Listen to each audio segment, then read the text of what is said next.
Shalom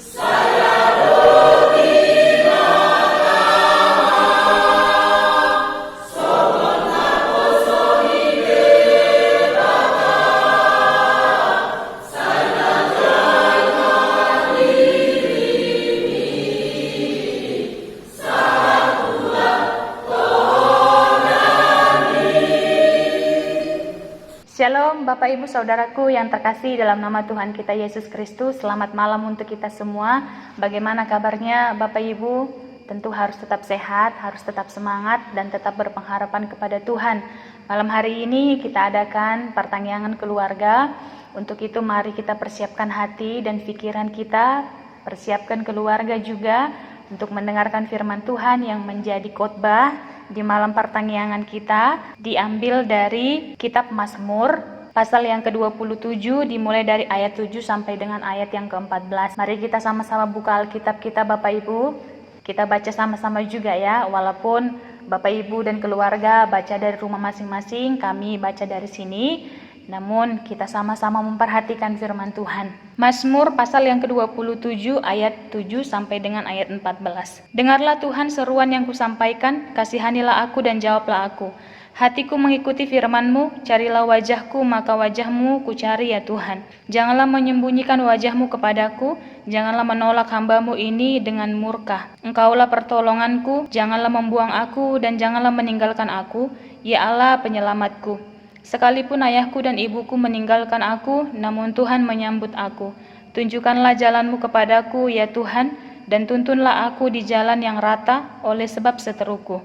Janganlah menyerahkan aku kepada nafsu lawanku, sebab telah bangkit menyerang aku saksi-saksi dusta, dan orang-orang yang bernafaskan kelaliman. Sesungguhnya aku percaya akan melihat kebaikan Tuhan di negeri orang-orang yang hidup. Nantikanlah Tuhan, kuatkanlah dan teguhkanlah hatimu, ya nantikanlah Tuhan. Horas madihita saluhutna. Bapak Ibu Saudaraku, tema di pertanyaan kita malam ini, kekuatan doa membuat kita aman dalam perlindungan Tuhan. Saya pernah mendengar satu ungkapan yang berkata demikian, dengan menjadi orang baik saja, jangan berharap engkau akan disenangi banyak orang.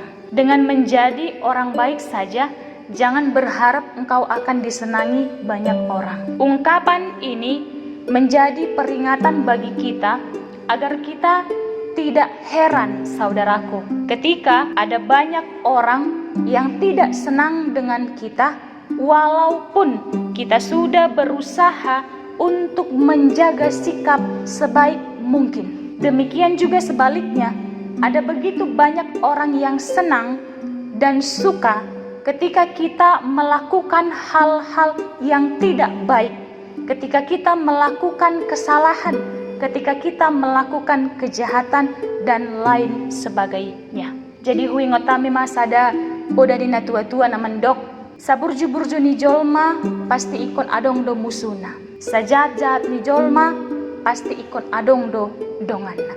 Benar sekali Bapak Ibu. Sebaik-baik apapun kita, pasti ada musuh kita. Sejahat-jahat apapun kita, pasti ada teman kita. Demikianlah yang dialami juga oleh Daud pada saat itu, yang tersirat dalam khotbah kita malam hari. Ketika Tuhan memperkenankan dan memakai Daud untuk mengalahkan Goliat, orang Filistin yang menjadi musuh bangsa Israel pada waktu masa pemerintahan Raja Saul saat itu. Ketika Daud pulang bersama dengan prajurit yang lainnya dari medan perang, membawa kemenangan bagi bangsa Israel, semua orang keluar. Semua orang, dari anak-anak, orang dewasa, orang tua, laki-laki dan perempuan, semuanya keluar menyambut dia, menyanjung-nyanjung dia, dan mengeluk-elukkan dia, karena dia membawa kemenangan bagi bangsa itu. Bahkan saudaraku, kemenangannya itu membuat Daud dibanding-bandingkan dengan Raja Saul. Banyak orang yang berkomentar, banyak orang yang berpendapat, banyak orang yang membanding-bandingkan dia dengan Raja Saul. Dan siapa sangka, ternyata keadaan itu malah berbalik menjadi benih kebencian juga dendam yang berkepanjangan dari Raja Saul kepada pribadi Daud sendiri. Karena Daud sudah mampu mencuri hati para rakyatnya. Banyak orang yang mengeluk-elukan dia.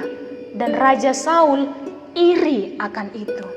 Dia dengki hati akan hal itu. Bapak ibu saudaraku, rasa dendam dan kebencian itu dipelihara oleh Raja Saul dalam hatinya seumur hidupnya. Kita bisa lihat di dalam kitab 1 Samuel pasal yang ke-18 ayat yang ke-29. Bahkan kebencian dan dendamnya itu mendorong Raja Saul melakukan hal yang tidak baik, yaitu terus-menerus mengejar Daud dan terus-menerus berusaha untuk membunuh Daud karena keirian hatinya, karena kedengkian hatinya. Dan sejak saat itu Daud merasa bahwa dirinya berada dalam ancaman bahaya. Daud merasa bahwa dirinya itu selalu tidak aman. Bagaimana tidak Bapak Ibu Saudaraku? Sebab Raja Saul mengarahkan seluruh prajuritnya untuk mencari di mana Daud, untuk memberitakan di mana keberadaan Daud.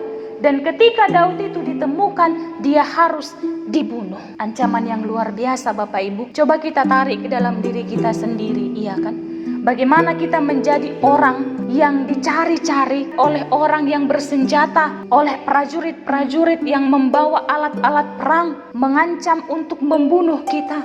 Pasti pikiran kita kacau, pasti pikiran kita tidak tenang, pasti kita gagap, tidak tahu mana yang harus kita jalankan, tidak tahu tempat apa yang harus kita cari sebagai persembunyian.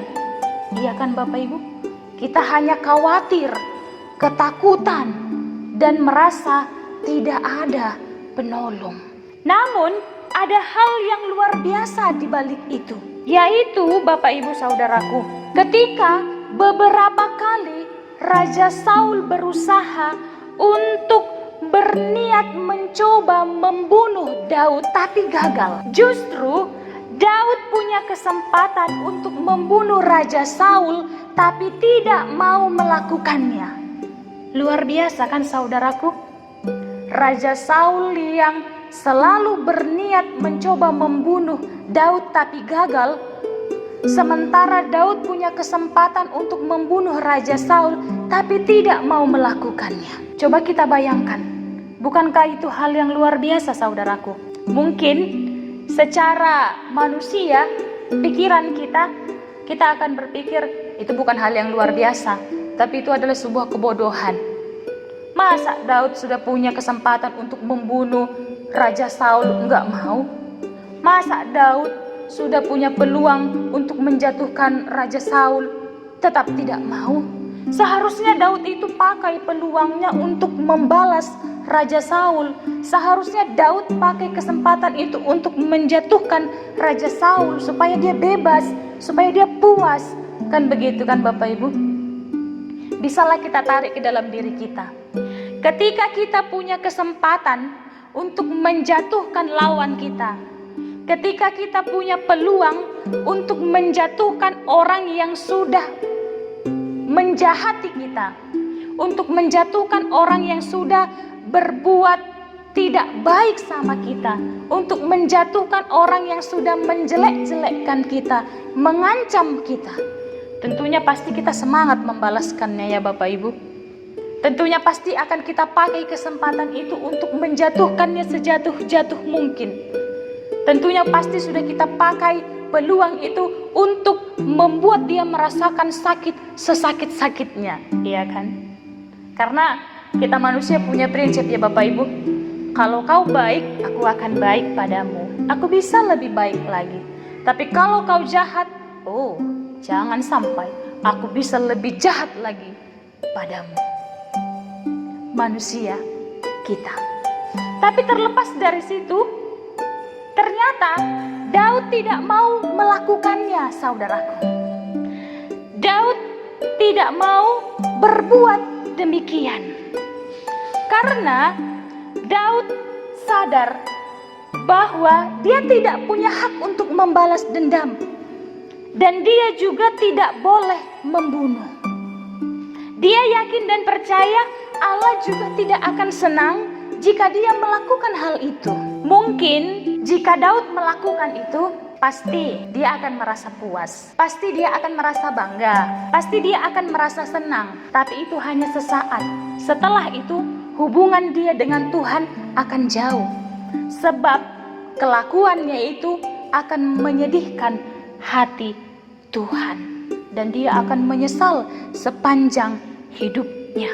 Maka dia memilih untuk tidak melakukannya. Maka dia memilih untuk tidak membuat hati Tuhan sedih.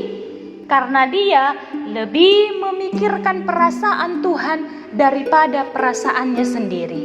Sungguh luar biasa, saudara. Walaupun sebenarnya dalam hatinya dia ingin melakukan itu, tapi dia lebih dahulu mendahulukan keinginan perasaan Tuhan. Saudaraku yang terkasih, pastinya ini tidak mudah, kan gitu kan? Pasti ini tidak gampang. Di saat kita harus menekan diri kita, Bapak Ibu, di saat kita harus menekan keemosian kita, menekan perasaan kita, itu sungguh sangat tidak gampang. Maka Daud berseru-seru kepada Tuhan. Maka Daud memohon dan berdoa kepada Tuhan. Dia katakan dalam ayat 7 sampai ayat 9. Dengarlah Tuhan seruan yang kusampaikan, kasihanilah aku dan jawablah aku. Hatiku mengikuti firman-Mu, carilah wajah-Ku, maka wajah-Mu kucari ya Tuhan. Janganlah menyembunyikan wajah-Mu kepadaku, janganlah menolak hamba-Mu ini dengan murka. Engkaulah pertolonganku, janganlah membuang aku, dan janganlah meninggalkan aku, ya Allah penyelamatku. Kalau kita pahami lebih dalam lagi, saudaraku, terlihat di dalam ayat ini bahwa Daud menunjukkan dan menyimpan rasa kebimbangan dan ketakutan di dalam hatinya dan di dalam pikirannya. Tersirat kebimbangan dan ketakutan di dalam dirinya. Kenapa? Iya, Bapak Ibu Saudaraku, dia bimbang. Apakah memang benar melepaskan Saul dan tidak membunuh Saul itu adalah keputusan yang pas? Dia bimbang, Bapak Ibu. Benar enggak ya? Melepaskan Saul itu, tidak membunuh Saul itu adalah keputusan yang benar. Dan dia juga takut kalau Saul itu akan datang kembali, mengarahkan prajuritnya kembali untuk mengejar dia dan mengancam membunuh dia lagi. Dia bimbang, saudaraku, dan dia takut. Oleh karena itu, dia memohon kekuatan kepada Tuhan di dalam doanya, agar seperti dia yang melepaskan Saul, demikianlah juga Tuhan tidak meninggalkannya.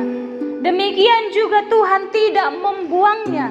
Dan demikian juga Tuhan melepaskan dia dari segala musuh-musuhnya. Seperti dia yang membiarkan Saul, demikian juga dia berharap kebaikan Tuhan yang tidak membiarkan dia jalan sendiri. Kebaikan Tuhan untuk menuntun dirinya. Kebaikan Tuhan untuk melindungi dia. Kita bisa lihat di ayat 11 sampai ayat 12, Bapak Ibu. Tunjukkanlah jalanmu kepadaku ya Tuhan, dan tuntunlah aku di jalan yang rata oleh sebab seteruku. Janganlah menyerahkan aku kepada nafsu lawanku, sebab telah bangkit menyerang aku saksi-saksi dusta dan orang-orang yang bernafaskan kelaliman. Dia berharap kebaikan hati Tuhan. Dia meminta dan memohon kepada Tuhan. Hal itu dilakukannya, Bapak Ibu, karena Daud tahu bahwa hanya di dalam perlindungan Tuhan saja dia akan aman dari segala kesusahan yang dihadapinya. Hanya di dalam perlindungan Tuhan saja dia bisa selamat dari ancaman yang dihadapinya. Hanya dalam perlindungan Tuhan saja dia bisa mendapatkan kesembuhan dari rasa sakit yang dihadapinya. Maka dia katakan seperti dalam ayat yang ke-10, sekalipun ayahku dan ibuku meninggalkan aku, namun Tuhan menyambut aku. Saudara-saudaraku yang terkasih dalam nama Tuhan kita Yesus Kristus, ketika seorang anak bercerita kepada teman-temannya, maka sosok yang sering diunggulkannya, yang sering dibanggakannya adalah orang tuanya, ayah atau ibunya.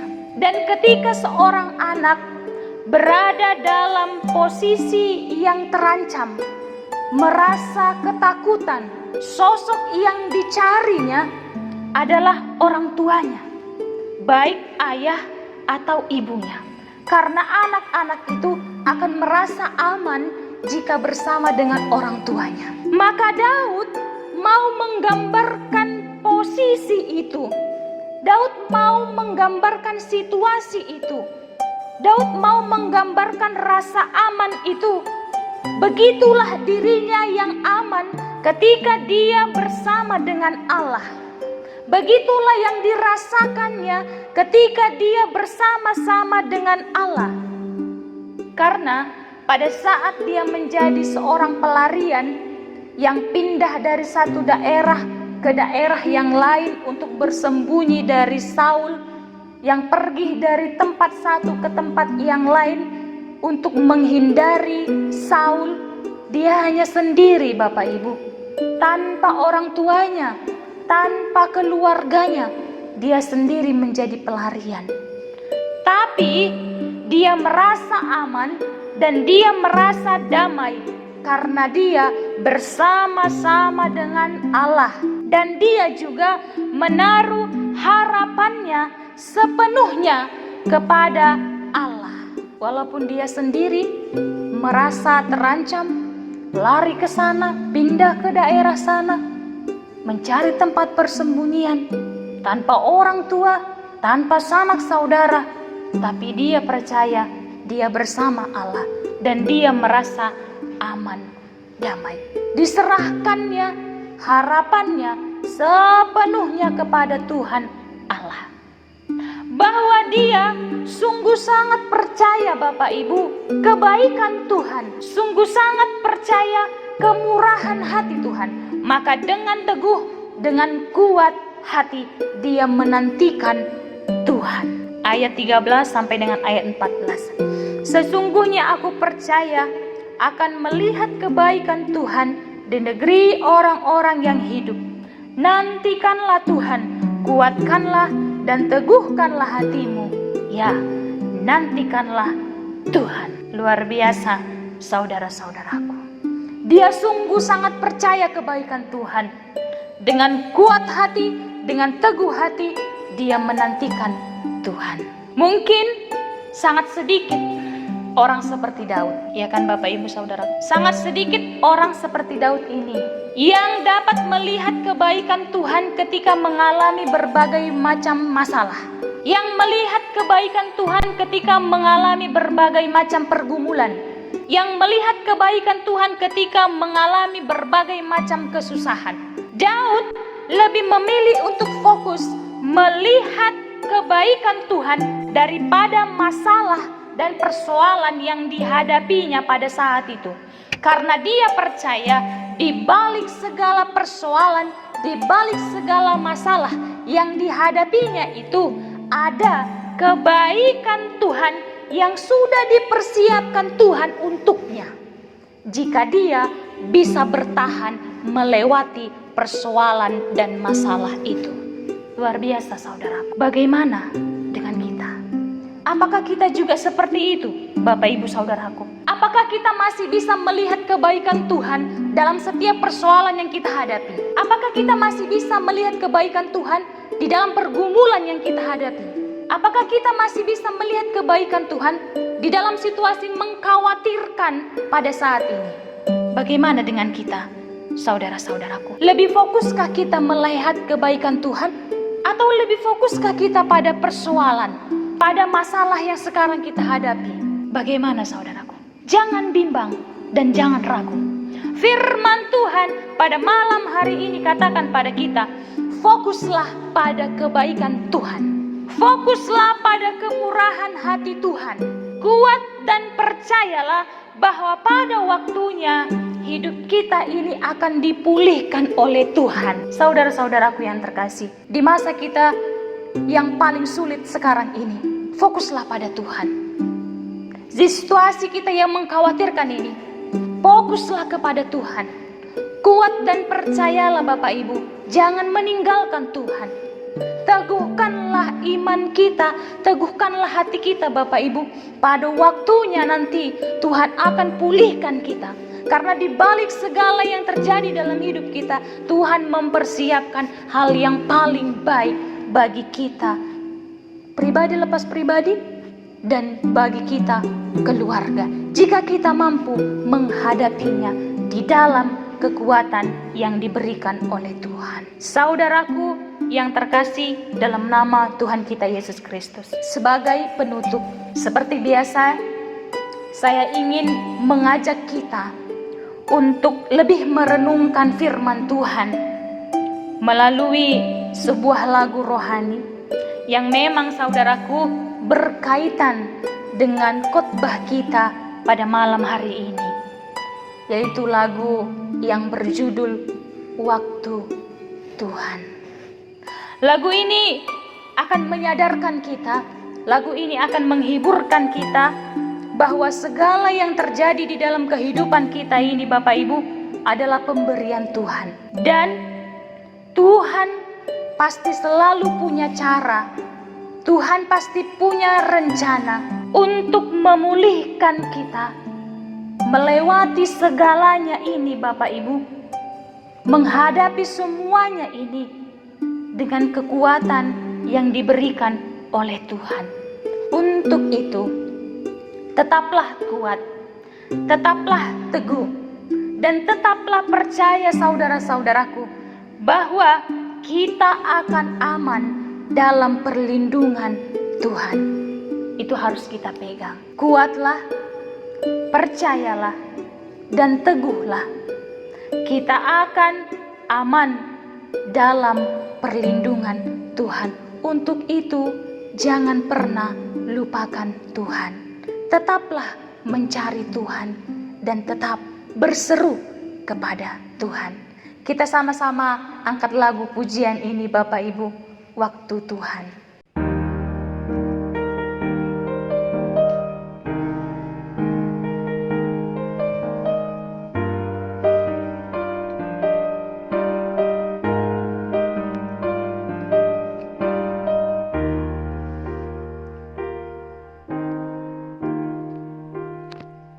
Bila kau izinkan sesuatu terjadi,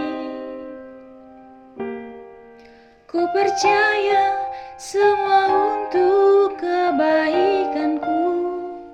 Bila nanti telah tiba waktumu, ku percaya kuasa-Mu memulihkan hidupku.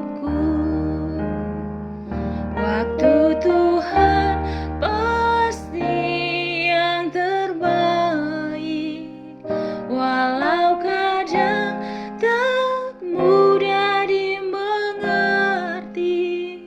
Lewati cobaan, ku tetap percaya waktu Tuhan pasti yang terbaik.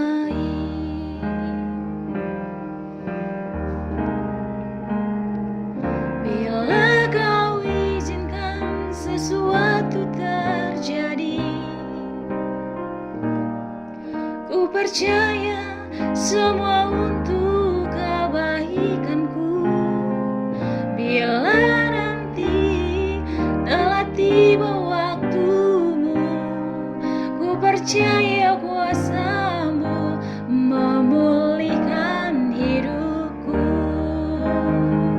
Waktu Tuhan pasti yang terbaik, walau kadang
Demikianlah firman Tuhan, kita bersatu di dalam doa.